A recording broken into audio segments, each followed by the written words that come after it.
নমস্কার বন্ধুরা, আমি ঈশিতা। আমার নতুন একটি ব্লগে তোমাদের ওয়েলকাম। এটা হচ্ছে 16ই জুনের ব্লগ। হ্যাঁ, আমি জানি দিতে অনেক লেট হয়ে গেল, তবে একটা মিনি ব্লগ দিয়েছিলাম, তোমরা গিয়ে চেক আউট করতে পারো। তো আজকে হচ্ছে 16ই জুন, রবিবার, আর প্রচণ্ড গরম। আর বীরভূমের গরম তো মানে অন্য লেভেলের থাকে। তো আজকে চলে এসেছি দিদির বাড়ি মল্লারপুর। মল্লারপুর হচ্ছে তারাপীঠের আগের স্টপেজ, আর আমাদের বাড়ি সিউড়ি।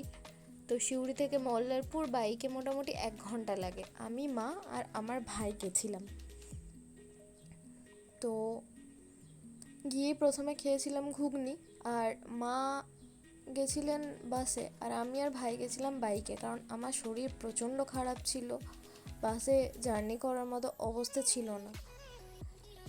এসে ফ্রেশ হয়ে যখন বসলাম, দিদির বাড়িতে দেখলাম সত্যিই ঠান্ডা, কারণ দিদির বাড়ির সামনে একটা খুব সুন্দর পুকুর রয়েছে, আর পুকুরে কচুরিপানার পাতায় ভর্তি। তো এত সুন্দর ঠান্ডা হাওয়া আসছিল।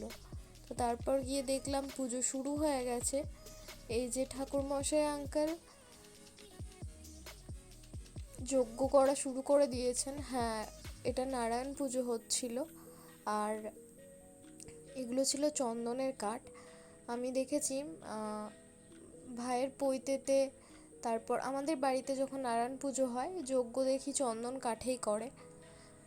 তো দিদির বাড়ির ট্যুরটা ঠিক করে দেওয়া হয়নি। আমি ভেবেছিলাম যে বড় ব্লগটাই হয়তো কভার করেছি, কিন্তু আমি দেখলাম ঠিকঠাক কভার করা হয়নি। তো আমি নেক্সট টাইম যখন দিদির বাড়ি যাব অবশ্যই দিদির বাড়িটা ভালো করে কভার করব। তো এখন যেখানে পুজো হচ্ছে তোমরা দেখতে পাচ্ছ, সেটা হচ্ছে দিদির ওই যে ঠাকুর ঘরের বাইরে বারান্দায়, মানে এটা ডাইনিং। তারপর এটা হচ্ছে দিদি আর জামাইবাবুর ঘর, যেখানে ভাই আর আমি বসেছিলাম। তারপর দেখলাম যজ্ঞ শেষ হয়ে গেছে, আর যজ্ঞের ফোঁটা দেওয়ার জন্য আমাদেরকে ডাকছিল। তারপর প্রসাদ খেয়েছিলাম।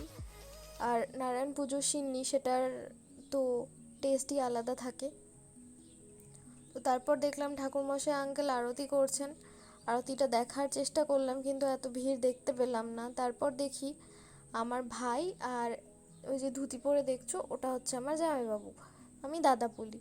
তো ভাই আর জামাইবাবু মিলে বাইরে রান্না করছে। আমার ভাই পড়াশোনা না করলেও ছোটোখাটো কাজ খুব ভালো করে, যেমন ঠাকুর পুজোর থিম তৈরি করা, এরকম হেল্প করা, এই কাজগুলো দেখি টুকটাক ভালোই করে। তো তারপর খেতে বসেছিলাম।